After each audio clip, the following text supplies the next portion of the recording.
یہ کہانی ہے ننھے منھے بارش کے قطروں کی، جو کہ آسمان کی بلندی پر بادلوں کے ساتھ رہتے تھے۔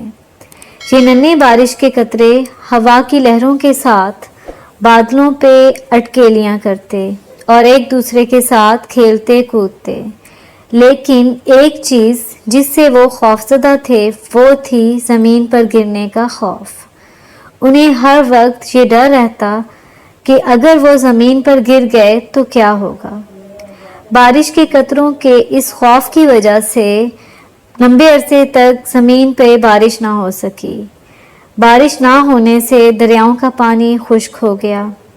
لوگ گرمی سے بے حال ہو کر بارش کے لیے دعائیں مانگنے لگے۔ جانور بھی گرمی اور پیاس کی شدت سے نڈھال تھے۔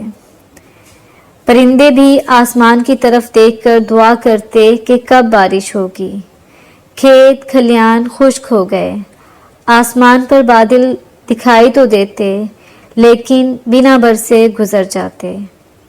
زمین کی یہ حالت دیکھ کر ایک دن بادل نے بارش کے قطروں سے کہا، پیارے بچوں، تم میں سے ہر ایک پر ایک ذمہ داری ہے۔ ایک ایک قطرہ مل جائے تو دریا بن جاتا ہے۔ جب تم سب مل کر زمین پر بارش برساتے ہو تو درختوں اور پودوں میں نئی جان پیدا ہوتی ہے۔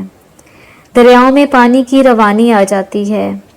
بغیر بارش کے زمین خشک اور بنجر ہو جاتی ہے۔ لیکن ننھے بارش کے قطرے ابھی بھی سہمے ہوئے تھے۔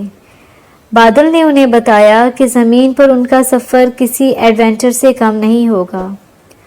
وہ مل کر آسمان پر قوس قزح بنا سکتے ہیں، اسی طرح وہ پھولوں اور پتوں سے پھسل کر تالاب میں چھلانگ لگا سکتے ہیں جہاں پر پرندے تیرنے آتے ہیں۔ بادل کی باتیں سن کر بارش کے قطروں کی ہمت کچھ بڑھی۔ ان میں سے ایک قطرہ آگے بڑھا اور بولا، ساتھیو، ہمیں ضرور زمین پر جانا چاہیے۔ دیکھو زمین پر گاؤں کیسے بے رونق اور بے رنگ دکھائی دے رہے ہیں۔ ہر ایک بارش کا انتظار کر رہا ہے۔ ہمیں اور دیر نہیں کرنا چاہیے۔ یہ کہہ کر اس نے اپنے ساتھیوں کی طرف دیکھا اور ہمت کر کے چھلانگ لگا دی۔ اس کے ساتھیوں نے بھی اس کے پیچھے چھلانگ لگائی۔ تمام قطرے مل کر بارش کی شکل اختیار کر گئے۔ تھوڑی ہی دیر میں موسلا دھار بارش برسنے لگی۔ زمین پر ہر طرف خوشی پھیل گئی۔ گرمی کا زور ٹوٹ گیا۔ سوکھی مٹی میں جان پڑ گئی۔ چھوٹے چھوٹے بچے بارش میں کھیلنے لگے۔ جھیل پہ ایک دفعہ پھر سے رونق آ گئی۔ جھیل پانی سے بھر گئی۔ ننھے بارش کے قطرے بھی بہت خوش تھے۔